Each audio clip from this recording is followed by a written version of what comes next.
சென்னை வில்லிவாக்கத்தில் வந்து ஒரு 12 வயசு சிறுமி வந்து காணாமல் போயிடுச்சு அப்படின்னாங்க. உடனே வந்து அந்த சிறுமி வந்து வில்லிவாக்கம் அப்படின்னா, வில்லிவாக்கம் தொகுதி யார் எம்எல்ஏ? லாட்ரி அதிபரான ஆதவ் அர்ஜுனா தான் அங்கே எம்எல்ஏவாக இருக்கார். அவர் தான் அமைச்சராகவும் இருக்கிறார் இப்போது. ரைட்.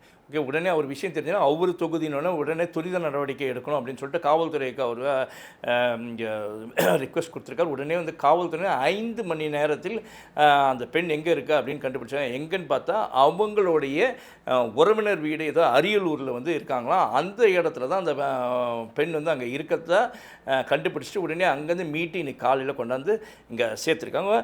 உண்மையிலே இந்த விஷயத்தில் வந்து காவல்துறை அவங்க விறுவிறுப்பாக நடந்துக்கிறது உண்மையிலே பாராட்ட வேண்டிய விஷயந்தான்.